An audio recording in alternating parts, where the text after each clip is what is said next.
Welcome to the EMEA Recruitment Podcast in partnership with Operation Smile, an international medical charity that provides life-changing surgery to children born with cleft lip and palate.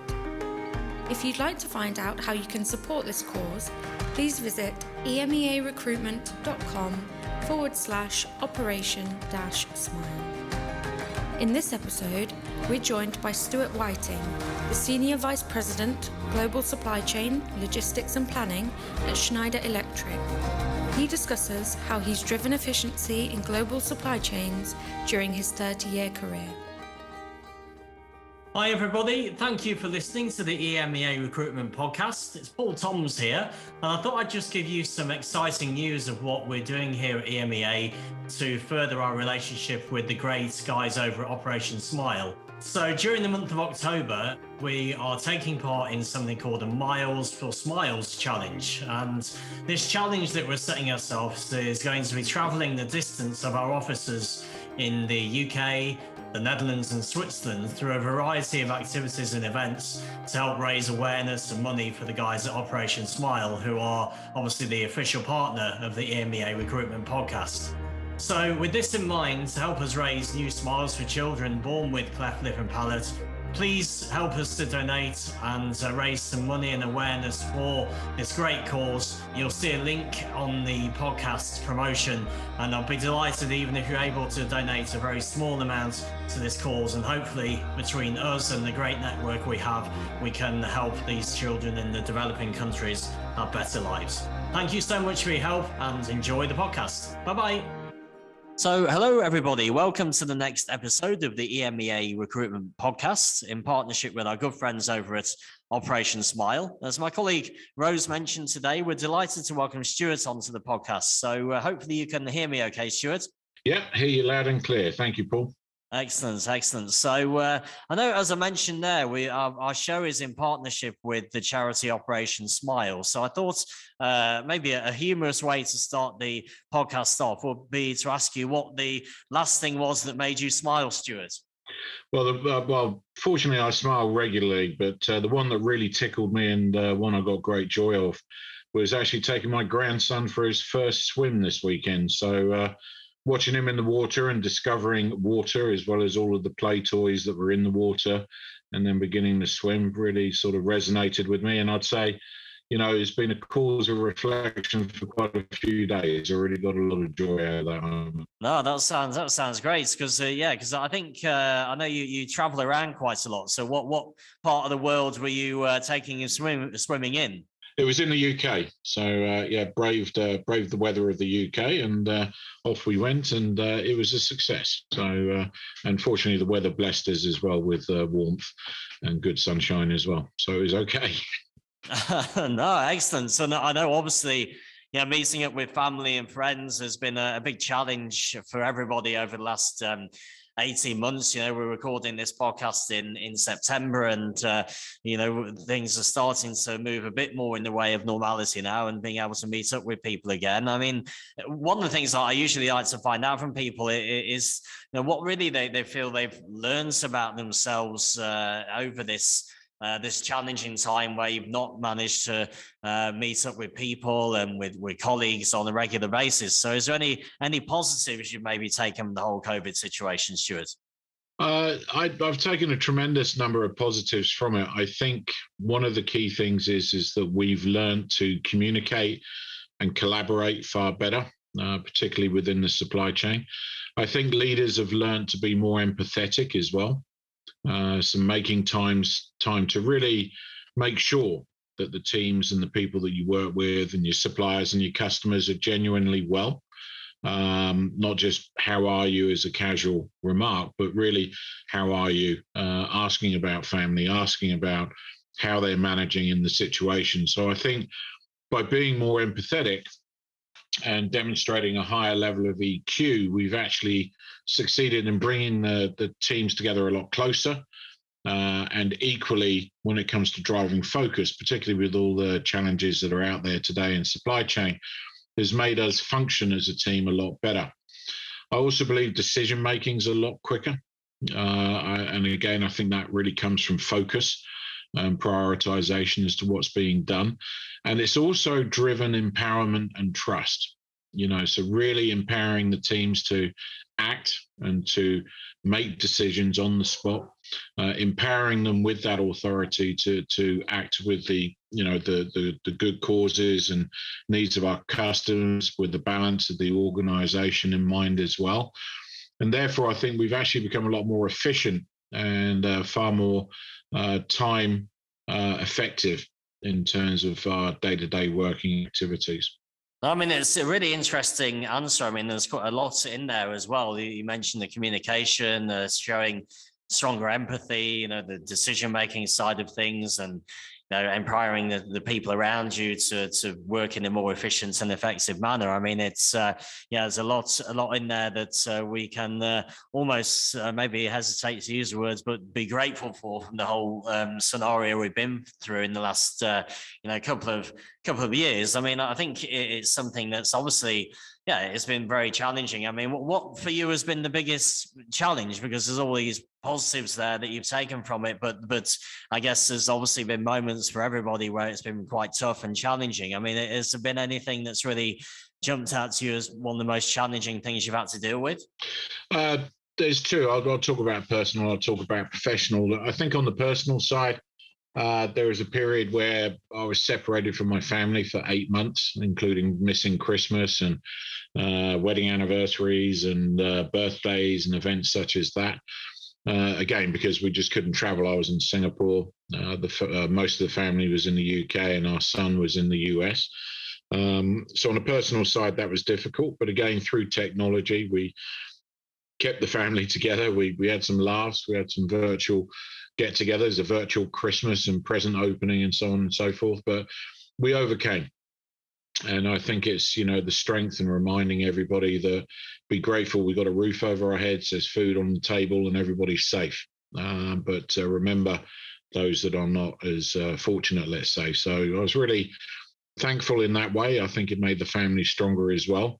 It also encouraged the kids. My kids are older now. They're in their early 30s and 24 and 22. But it really did, for me, show the strength of the younger generation and their resolve and how they adapted and how they overcame in order to manage through the difficulties that this presented.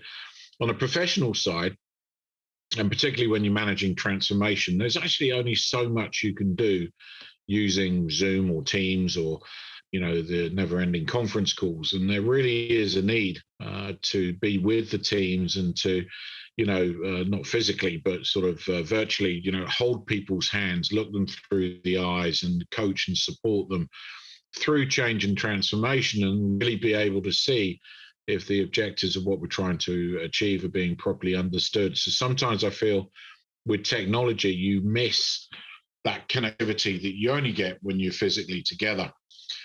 So overcoming that, taking time to spend more time on the phone, one-to-one, to making sure people are on board, they understand, they're confident that they can get the jobs done, they got the resources and support required to get done. So for me, I've missed that. I don't miss the travel, the airplanes, airport lounges and hotels, that's for sure. But I've certainly missed the physical interaction with teams, and that, failing together, succeeding together, and brainstorming together. I mean, I get a lot out of those interactive sessions when you're physically together. So we've had to learn to do this in another manner, which we've been able to do. But for sure, being with the teams day in, day out is something that I did struggle with. Yeah, I mean, it's been very tough, as you say. And I mean, I think with the answers that you're giving here, I mean, I would say you come across as being someone who is very strong on the reflecting on what's happened, but also very analytical and giving it a lot of thought in terms of what can be what the learnings are from it to move forward. I mean, it's it's a very good way of looking at the whole situation, both from a personal and business perspective as well. And I thought that I'd ask you a question related to this in terms of your your career? Because obviously, you've done very well in your career, very stable backgrounds, giving a lot of loyalty to the companies that you work within. And I just thought I'd ask you what it feels like now to be in your current role, because are you at the point now where you feel you've made it in your career? You're trying to retire me early. No, but certainly, I look at it, I call myself a young early 50s. And I think what's more exciting is just the pace of change, the continual thirst to learn. And again, one of the benefits I think out of COVID that's come through is, the understanding of people now for the need to standardize, systematize, to embrace and adopt the systems, tools, applications, and drive, customer centricity and excellence in all that we do in the value chain. And for me, what's really exciting and a sort of undiscovered utopia of customer satisfaction and alignment is this building of a true sense and predict capability within the organization. So, after 30 years of supply chain, been through it all, whether we were starting back with the JITs and so on and so forth, and dot bombs and dot coms, and seeing the emergence of e-commerce and so on and so forth come through, managing multiple different crises.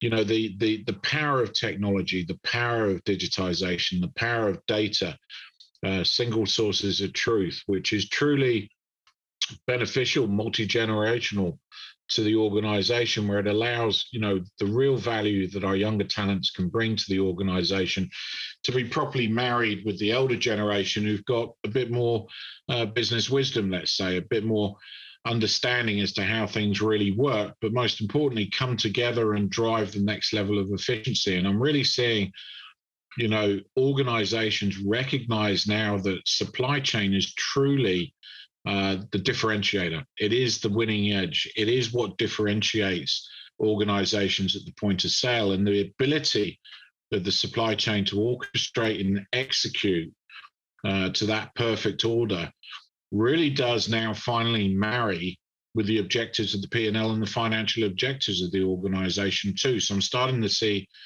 even the finance committee, finance organization and chief financial officer really understanding the power of supply chain in driving the objectives of the organization. So for me, I don't think it's a pinnacle.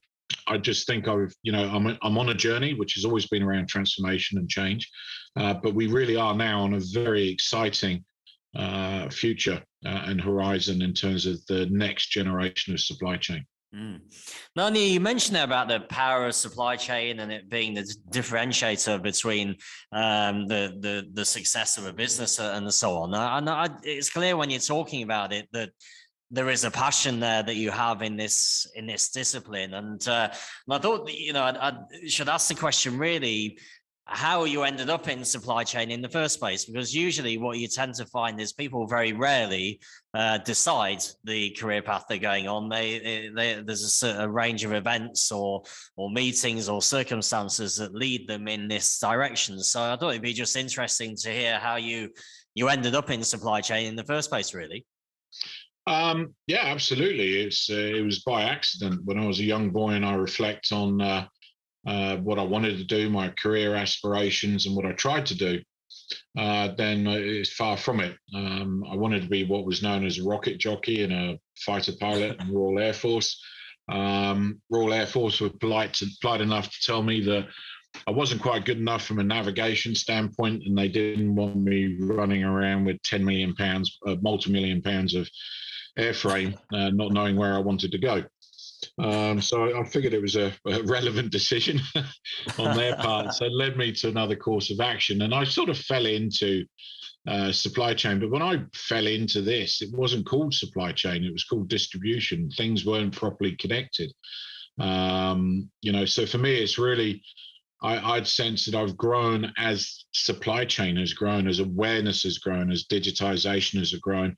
But I think equally being very privileged to be part of the building of global supply chains, as globalization was really starting to take a foot in the 90s and early noughties. It's been a privilege to see and be part of building those networks, building those relationships to, facilitating global trade.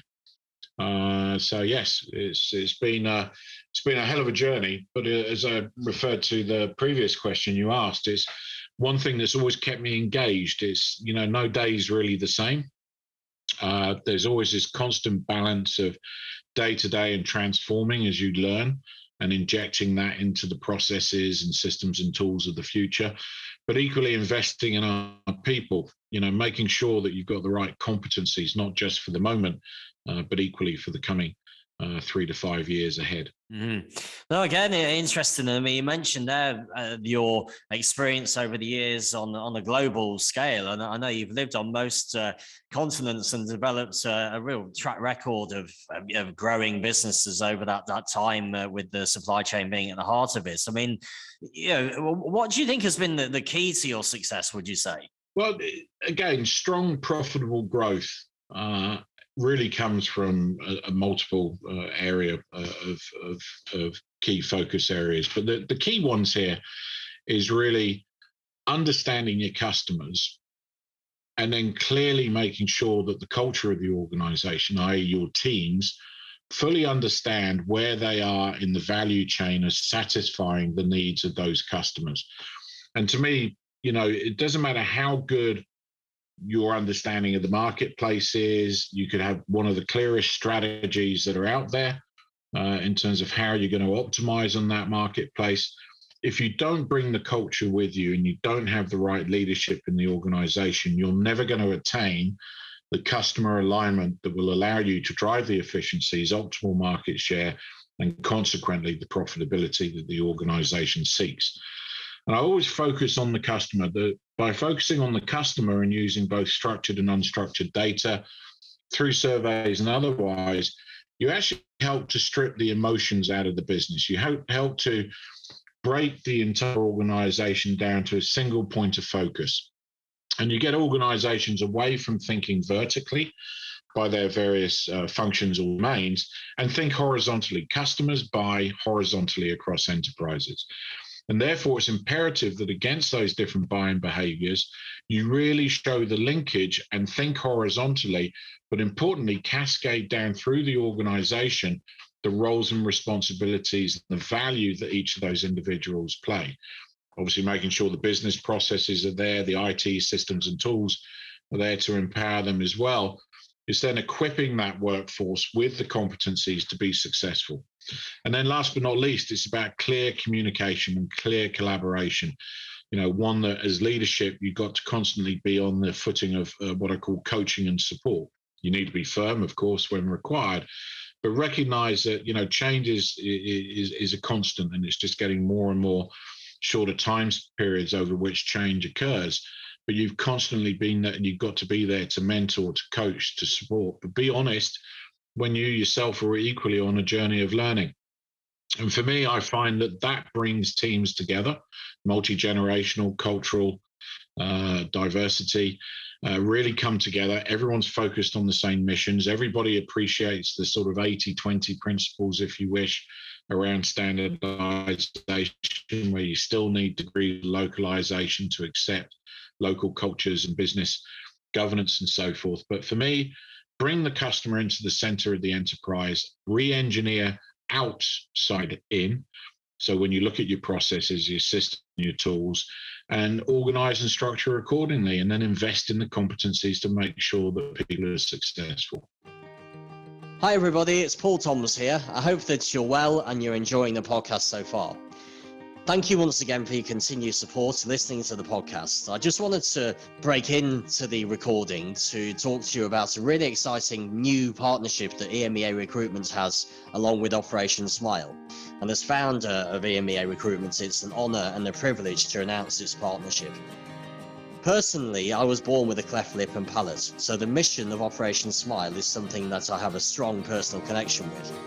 It's not an understatement to say that the dentists and surgeons that helped me were life changers. It's not only about the actual operations that take place, the support and care post and pre-operation are beyond value, and from personal experience I can only say that I'd not be the confident, happy person I am today without this support. I want to help children experience the support and care and skill that I experienced on my journey, and hope that we can do this along with Operation Smile.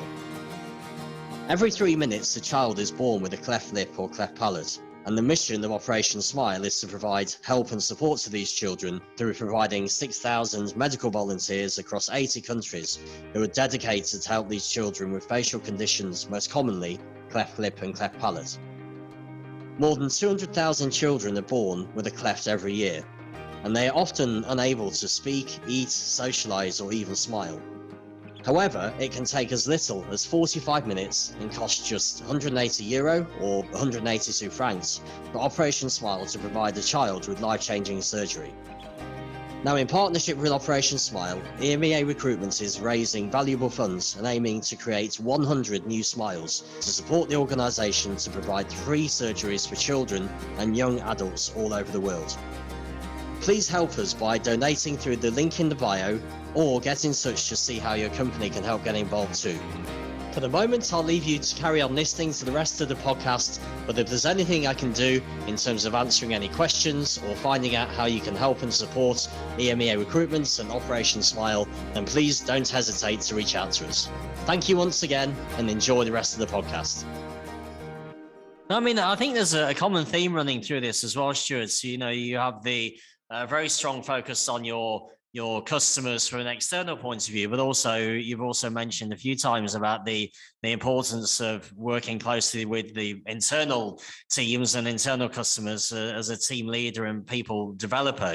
So I was wondering where this comes from. Your approach. I mean, is it something that you've picked up from your family, or is it through mentors or something like that, where this approach has come from that you adapt? It's interesting you bring that up. I mean, for me, there's multiple influences, of course, the privilege of the education. Playing rugby could be another good one, where you see the teamwork and the end-to-end thinking. And when that end-to-end thinking around how you approach and play a game breaks down, is generally when you start to lose possession and potentially lose the game as well until you regroup. But equally, when you look at how the military operates as well, that's another source of it in terms of, thinking. But what I was lacking was framework. How do you frame this? How do you frame the intuitive behaviors or understanding into a logic and a format that can be easily communicated, regardless of culture, regardless of languages, so that you bring a common understanding to the supply chain or to the organization that you're working for? And I've had the privilege of working with and being mentored by a gentleman called Dr. John Gatorna.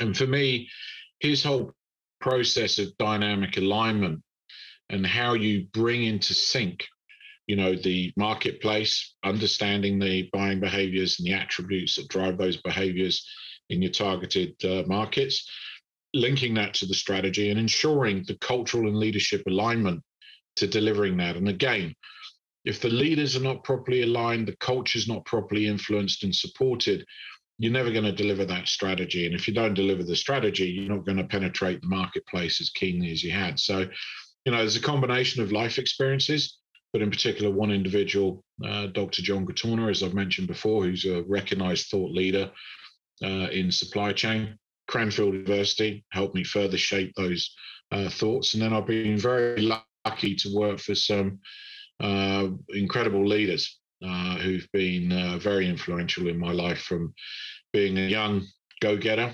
right up to the senior roles that I'm in today. No, again, interesting, because I mean, there's a theme there again, really, with the relationships you have, getting into strong communication and being a strong listener, taking on advice and working with people, whether it's, again, internally, externally, or with your mentor on that side as well. And I think one of the challenges that a lot of companies and people are facing at the moment is aligned to something else you've just mentioned around the cultural setup of businesses and how to manage people remotely effectively, because it's something that's not going away. It's really going to be the future of business and management and certainly in the short to medium term, you can see. So, I mean, this is a bit linked to BI and data as well, because that's also something that's come up in our conversation. I mean, how do you feel that, I guess, BI and data is going to impact the supply chain discipline in the future? You know, because we can see these things having an impact now. We know it allows you to predict customer behaviors a lot better. It allows us to see what internal productivity is like better. But I guess there's always a concern that it takes away from the cultural side and the listening and the empathy. You know, that doesn't necessarily go hand in hand with BI and data. And I was just wondering really what your thoughts were on that and how you could really see BI and data in the future with supply chain. BI and data for me is really about driving efficiency and effectiveness in not just the strategic planning that you're doing or demand planning, but right through to the execution. It's really allowing people to focus on where the value is provided to the organization.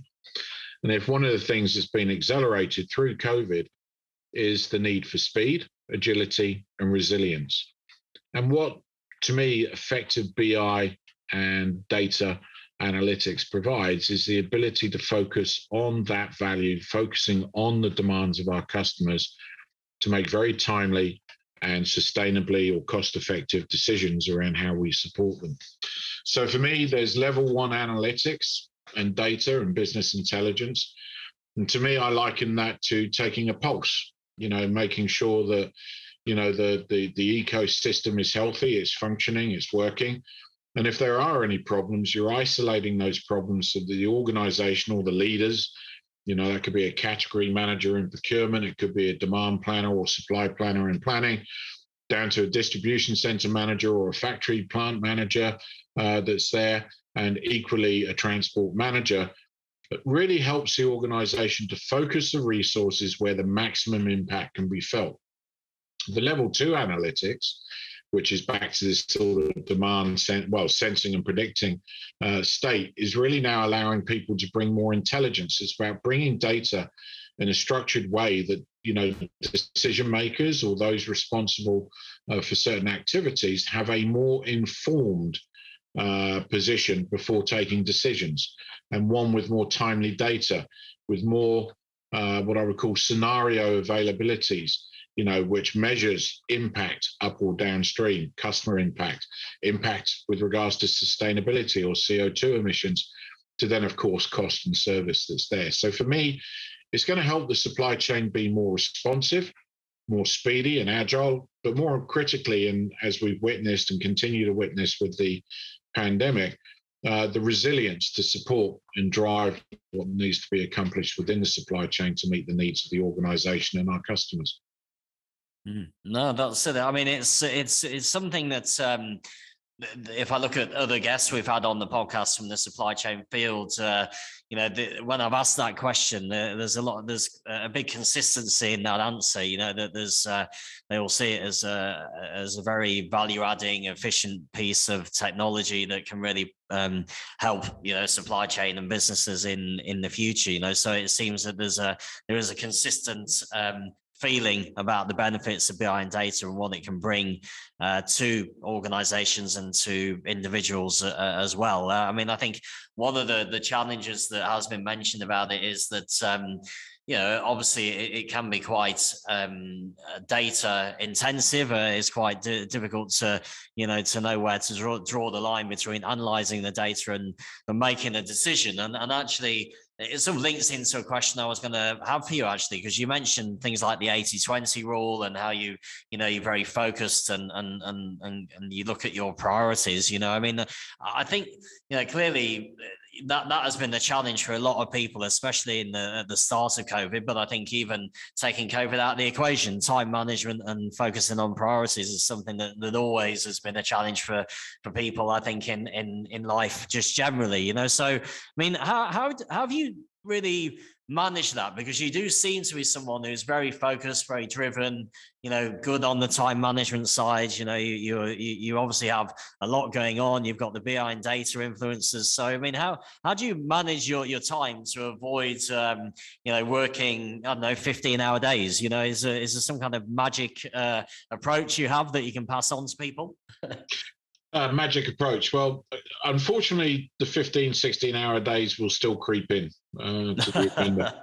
So we're certainly not into the utopia of well-being, let's put it that way. But it's a full day. And again, particularly for somebody like myself that has a global remit, the sun's always rising, it's always setting, but 7 by 24 by 365, the supply chain continues to function. So, again, it's knowing what to respond to. And to me, I divide in two areas, and it's very critical in today's modern management that you have an ability to be bimodal. And by bimodal, I mean the ability to isolate what's critical to success. So it's about managing the day-to-day operations, but managing the inputs. And for me, if we get the inputs right and you get the right levers being manipulated, then you can assure the outputs of the supply chain and satisfying the needs of our customers and consequently the organization. So there's recognizing what are the key levers that need to be continually managed on a day-to-day basis. And in conjunction with that, empower and trust the teams to make the decisions and to act, obviously within the right level of delegation of authority and guidelines, to assuring the success of what's there today. And then mode 2 is really around your transformation agenda. And the transformation agenda is always a 3-year journey where I am today at Schneider, and it's very similar when I was with DHL before. But it's a 3-year agenda, which discusses process, systems, tools, competencies, structures, and so on and so forth. So again, it's just making sure you've got the right discipline through what I would call a regimented project management office, that you exercise both sprint and agile and lean methodologies as you approach the transformation, and ensure quality communication and that element of coaching and supporting that I spoke to before, so that is still ongoing in parallel to the day-to-day activities that are there. And the key loop for me is the learnings both from transformation, but equally what we continue to learn in the day-to-day operations and the key feeding or sharing between those two modes in assuring the success going forward. So I hope that sort of addresses the question for you, Paul. Yeah, that's great, and I think it's again really interesting to get your thoughts on it, and I think something that you've touched on in that answer, and I think also has been something we've spoken about through the conversation today. I mean, it is the having people around you, the team management, having good people in the team that can embrace the style that you work within. And I think we can't really have a conversation on the recruitment podcast without addressing people, really. But I think one of the big challenges that a lot of people and companies are facing at the moment is the issue of diversity and inclusion, and how to get this right, and to make sure that the people coming in are seen as the right hires, but also aligned with the values and ethics of the company. And I just wondered, how you see these challenges and how you embrace the diversity and culture within the team, really. Well, first and foremost, you've got to lead by example. And for me, equally, take a measured risk as well in terms of the talent pool that you manage and what's coming in. And too often, I think organizations are too conservative.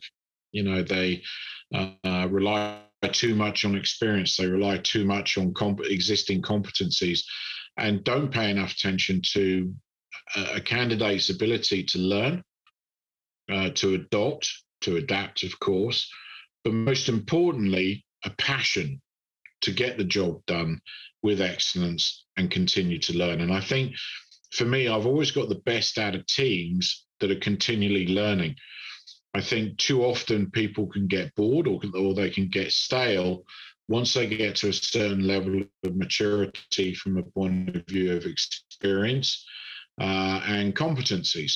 So keeping that equal balance of challenge, learning, getting the job done is imperative. And when I say lead by example, it's about demonstrating with your immediate teams that you do embrace multi-generational, multicultural, diverse teams, that you get the right balance of individuals in play, and that cascades down through hopefully as minimal layers as possible within the organization.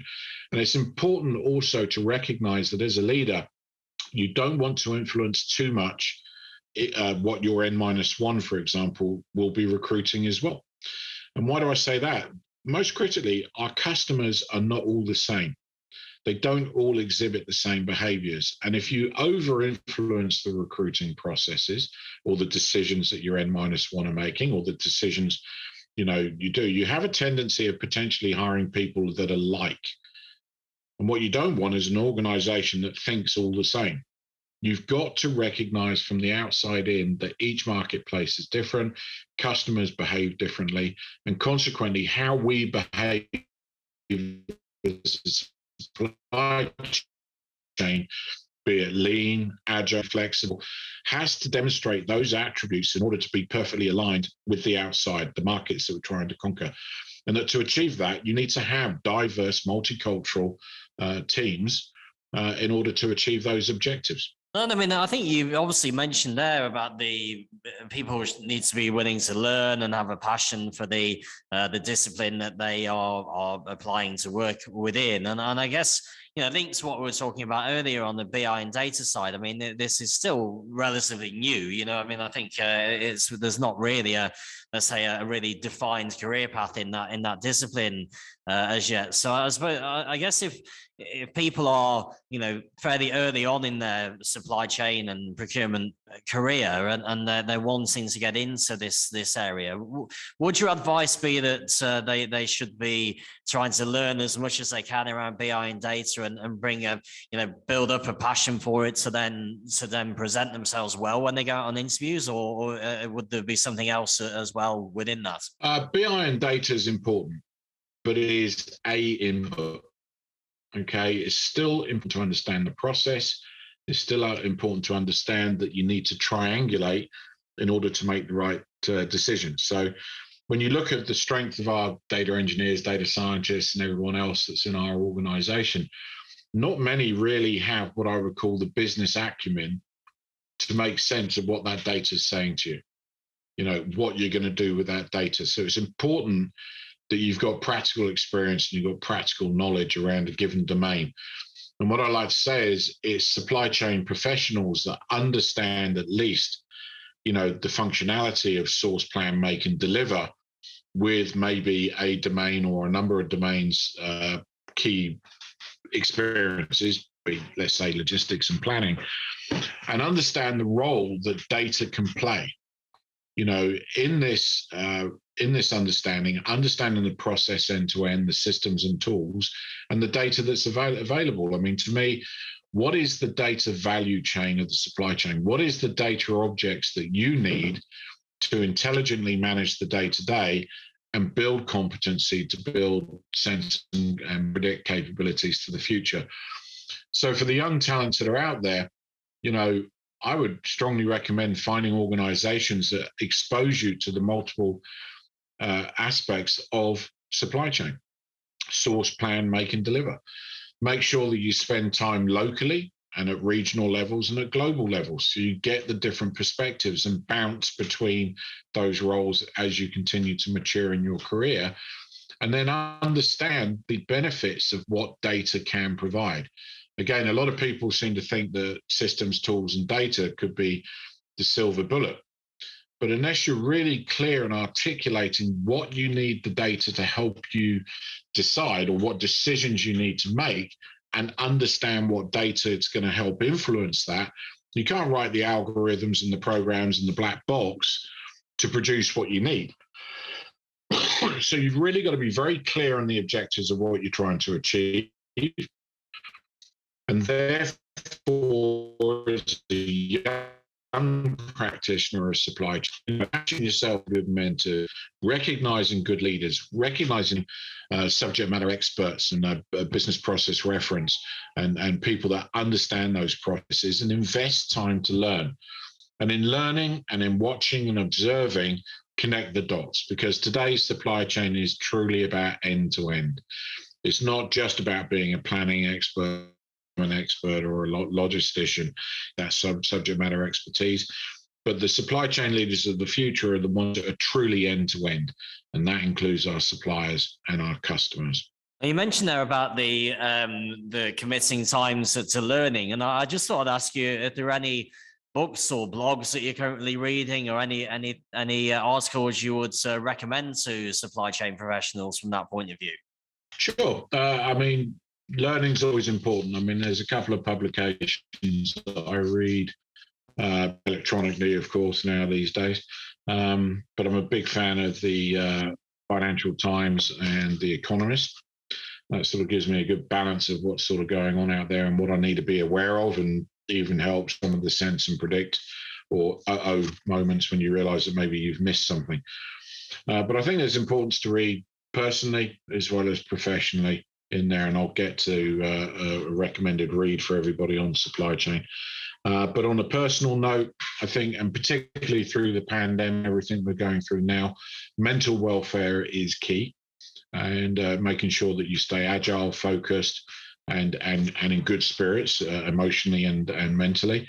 And a book I'm reading at the moment is by Ant Middleton, called Zero Negativity. And it's really a story about, not a story, but a collection of thoughts around how to embrace failure and use it to your advantage. And then the next book I'm reading in parallel to that is actually Barack Obama's book, A Promised Land. It's one of those things that's been sat on the shelf for a while, and I finally got to open it up and start the read while I was on vacation during the summer. And purely, you know, I don't read fiction. I always read autobiographies, biographies, or historical books, generally, or thought-leading books. But Barack Obama is, to me, is an individual that's faced tremendous headwinds in his life and in his career, and someone I've always admired for his eloquence, his statesmanship, and often wondered behind the scenes, what was the man really like? How did he really manage and deal with these situations that came through? So those are two books that I'm reading in terms of personal welfare and learning and so forth. And then for all the budding supply chain professionals out there, as well as the more mature ones, then the book I'd recommend is called Transforming Supply Chains. And that's written by my mentor, Dr. John Gatorna. Perfect. And I thought also a good question to ask you, because it's related to this, is, you know, obviously as somebody who puts a lot of emphasis on learning and having a passion for the discipline. But one of the things that I noticed about you that I think is more and more uncommon these days is the loyalty that you give to businesses. You know, I mean, what you see more and more these days is that people will join a company for 2 years, then move to another company 2 years later, and this is almost seen as the usual thing to do now. Whereas for yourself, you've been in companies, every move you've made has been for a good period of time, you know. So I didn't know, on the subject of learning, what you learned from that the benefits of loyalty and actually sticking with a business really for longer than the 2 year period, which as I say, seems standard these days. Again, it's about the ecosystem you operate in, and, you know, transformations don't happen overnight. And I think it's critical to be held accountable for what you change. But equally, as you go through the process of change, how the organization evolves as a result. Now, in each of the organizations I've been, I'll just talk about Schneider, where I'm nearly 9 years now. And prior to that with DHL, which was 13 years, rough. You know, for me, I continue to change. I mean, my career in DHL, I went from country operations to regional operations to being country president to, you know, running regional functions to global functions. So the career continued to evolve, and I continually learnt in that process, but took learnings from local and regional, applied it globally, took what I got globally, reapplied it regionally, locally as I bounced around in those roles. And then really when it came into Schneider, really helped with a team of other people. I mean, obviously I've got peers and I've had two bosses during this tenure here at Schneider that are continually driving a change which doesn't happen overnight. Digitization and driving, data analytics and automation and process automation across an organization that's almost a 30 billion euro supply chain doesn't happen in 2 years. It's very, very easy to draw the pictures and come up with the pretty PowerPoint slides. It's something very different to be able to execute it, normalize it, and grow from it. And I think that's where the true learning comes from. So for me, being accountable for not just what's being proposed, but being there and ensuring that it gets delivered with your team, arm in arm, is probably the true measure of success. And for me, I think today, the ability to execute with confidence and deliver is probably one of the shortest commodities in supply chain today. Oh, it's been really great to get your understanding and your run through the learnings that you've had over the career in this field. And it's obvious that there's still a lot of drive and passion there for the discipline from your side, and a lot of emphasis and focus on the relationship building internally, externally, and the continual learning, to get keep things moving forward. So I mean, I think it's been excellent. I know the network will take a lot from this as well. And I know we focused a lot on the side of the, let's say, the talents that are out there that people can see and can be seen online. But I thought I'd ask you just to end the podcast, maybe a slightly unusual question. If you had any hidden talents that maybe people might not be so well aware of. I should probably get my wife onto this interview and see what her comments are, and the children see what their reaction is there. No, for me, I think one of the things I really enjoy is cooking. Why? Because I think particularly as you get older in life, experiences are really what truly matters. And for me, entertaining with friends and family are probably the most enjoyable moments that you can have. And then taking the effort and preparing, it really helps my mental well-being and physical well-being, and breaks me out of work, to really think and plan and then prepare and cook and then enjoy the event itself with the people. So that's one thing that I really take a lot of pleasure from. And then a secondary one, I can't play rugby anymore because, basically I just couldn't take the hits on the field anymore. So I'm an excellent armchair coach in rugby. So but that's a real true passion of mine. And then the second one, which goes sort of with that, is clay pigeon shooting. Okay. And again, the success of being a good shooter is really the ability to shut everything else outside from your mind, real focus, mental muscle memory, and trust and faith in what you're doing, and then precision in execution. That's cool. I guess on the cookery side of it, any specialty dishes that you've got that you care to mention? I'm a real fan of sort of Middle Eastern Mediterranean cuisine, so I do enjoy preparing that. I enjoy doing dinners that have multiple and a variety of tastes and multiple small portions, if you wish. So there's a real array, and creating that environment of sharing. So that's one of the things I've loved from my travels is food from the Middle East and the Mediterranean. Awesome. So I guess if your wife does listen to this, then she's going to be ready for a good meal at the weekend. Then that's it. That's you've done the standing pitch. That's it. Very good. Yeah. But, once again, thanks so much for your time today, Stuart. I really enjoyed going through all these questions with you, and I've learned a lot from it myself. But I know the network will get a lot from it as well, so I just thought I'd ask you if anyone from the network wants to reach out to you, what's the best way they can do that? Best way is on LinkedIn. My contact details are on LinkedIn as well, but drop me a message and be happy to engage. Awesome. That's great. What we'll do, we'll make sure we put a link to your LinkedIn page when we promote the podcast on that platform as well. So it's easy for people to connect with you. And once again, thanks so much for your time today, Stuart. Really appreciate it, and enjoy the rest of the day. You too, sir. Thank you very much, Paul, for the opportunity. Cheers. Thanks, Stuart. Bye-bye. Bye. Cheers. Bye-bye. Bye. Thank you for listening to today's podcast episode. If you'd like to reach out to Paul or myself, please feel free to send a connection through on LinkedIn. And if you'd like to listen to previous episodes of the podcast, you can find them all at our website, www.emearecruitment.eu.